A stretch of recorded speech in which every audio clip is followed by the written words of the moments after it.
नमस्कार मित्रांनो, मी सीमा गायकवाड आणि तुम्ही पाहत आहात सीमा गायकवाड या चॅनलवरती.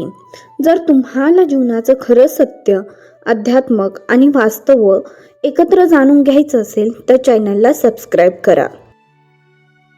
प्रश्न सगळ्यांचा, पण उत्तर कोणाकडेच नाही. मित्रांनो, हा प्रश्न प्रत्येकाच्या मनात येतो की चांगल्या माणसालाच त्रास का? देवाला मानणाऱ्यालाच अडचणी का? वाईट माणसं मजेत का? हे प्रश्न विचारणं चुकीचं नाही, पण उत्तर चुकीच्या ठिकाणी शोधणं किंवा शोधलं जातं.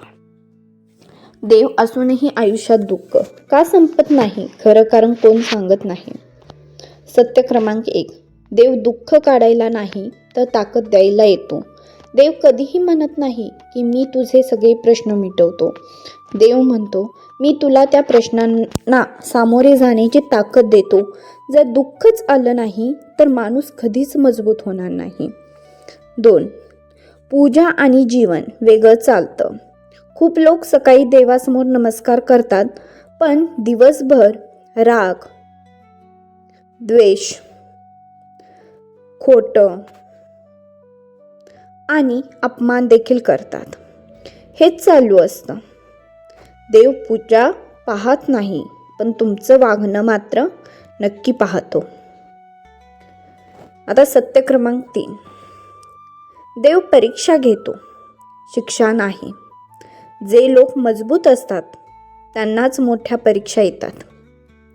हिरा घडवायला त्याला आधी घासावं लागतं.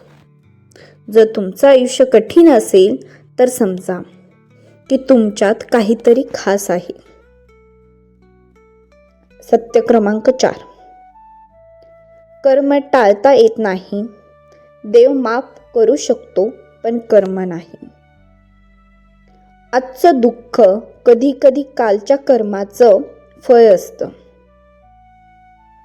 आणि आजचं चांगलं कर्म उद्या आयुष्य बदलू शकतं. मग देवाला मानायचं तरी कसं?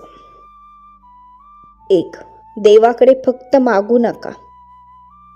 देवाकडे स्वतः बदलायला ताकद मागा.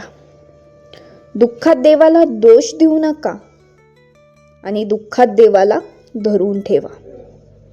एक खोल सत्य सांगायचं झालं तर देव जवळ असतो म्हणून दुःख संपत नाही. देव जवळ असतो म्हणून माणूस तुटत नाही. यावर वास्तव्य उदाहरण द्यायचं म्हटलं तर लोकांना आवडतं. म्हणजे इतिहास पहा, संत पहा, महापुरुष पहा. त्यांचं आयुष्य सोपं नव्हतं, पण ते आतून मजबूत होते.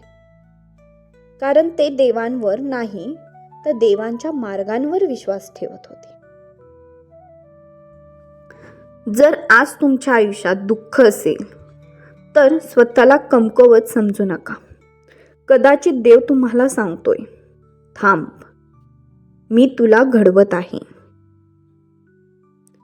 जर हा व्हिडिओ तुमच्या मनाला लागला असेल तर लाईक करा, कमेंटमध्ये विश्वास लिहा आणि अशाच खऱ्या विषयासाठी माझ्या चॅनलला सबस्क्राईब करा. धन्यवाद.